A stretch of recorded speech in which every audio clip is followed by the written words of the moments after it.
Professor, o senhor, numa resposta anterior, usou termos muito pesados, como genocídio, como pensamento eugenista. A gente tem muito falado sobre esse descaso com a vida do outro. E quando a gente fala sobre esse assunto, uma das constatações mais óbvias é de que as pessoas vão começar a perceber o problema desse tipo de pensamento quando a morte chegar perto delas. Historicamente, pensando em eugenia e genocídio, a gente demorou muito para perceber que a gente tinha um problema e se contrapor a esses pensamentos? Infelizmente, quase sempre demoramos muito para isso, né? Vejam, os nazistas, que são modelo de perseguição genocida e eugênica, os nazistas começam matando pessoas que tivessem algum problema mental. Depois do incêndio do Reichstag e dos processos, os nazistas passam a prender comunistas. Depois de 1935, das leis de Nuremberg e da Noite dos Cristais, em 1938, os nazistas passam a perseguir mais duramente judeus, que vão ser o número mais expressivo do Holocausto, especialmente depois da solução final, ou seja, a partir de 1942. Mas junto com eles também aproveitaram para tentar tirar das áreas controladas pelos alemães, testemunhas de Jeová, tirarem negros, tirarem homossexuais, tirarem todos os grupos ciganos, grupos Roma, que pudessem atrapalhar o ideal de uma vida, entre aspas, ariana. E, no fim, mais de 5 milhões de mortos são de alemães arianos. Ou seja, é um número impressionantemente alto, se você levar em conta o total de números, que o grupo que mais foi atingido pelo Holocausto de judeus ultrapassa esse número em 20%.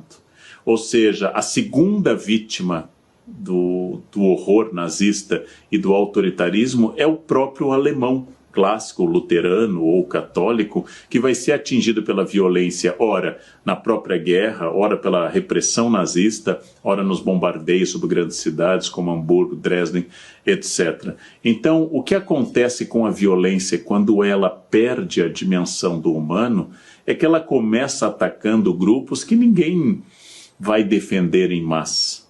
Ninguém vai defender em massa o grupo A ou B. E lentamente isso vai aumentando a régua.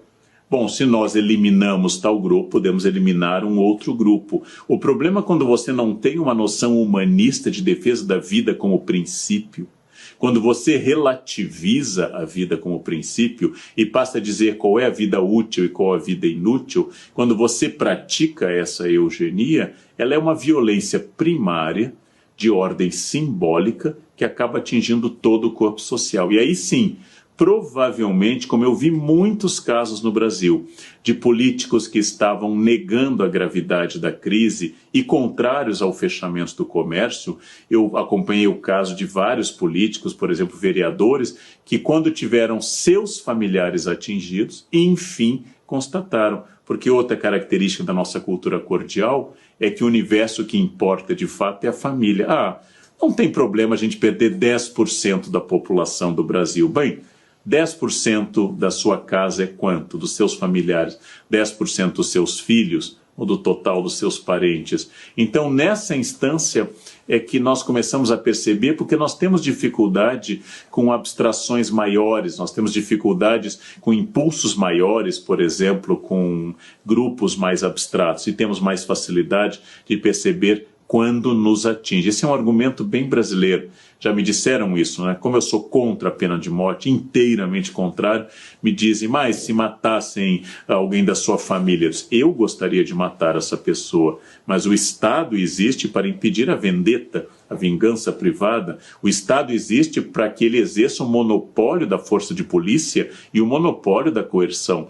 Então, graças a isso é que eu não poderia exercer minha vingança privada, senão viveríamos em uma aldeia do Paleolítico, do Neolítico, né? Um grupo do Paleolítico, uma aldeia do Neolítico. Por quê? Porque eu tenho que ser afastado dessa passionalidade. Então, ou se defende a vida humana do preso, do idoso, do pobre, do negro, da mulher, daquele que tiver alguma especificidade física, ou todos estaremos em risco. Ou é a Declaração Universal dos Direitos Humanos, aquela que o Brasil assinou em 48 na ONU, ou é a Declaração Universal dos Direitos do Homem e do Cidadão, aquela que os franceses deram ao mundo em 1789, ou é universal ou não é nada, ou eu vou acabar sendo tragado por esse princípio. Então a minha esperança é que esse risco enorme à vida humana traga à tona o valor dessa vida e a necessidade de um Estado ético equilibrado, de um Estado atuante em relação ao que é o papel do Estado e de uma sociedade que suponha que o velhinho de 92 anos é tão importante como eu com 57 ou alguém com 17, porque eu, o velhinho e o jovem pertencemos a uma categoria chamada seres humanos.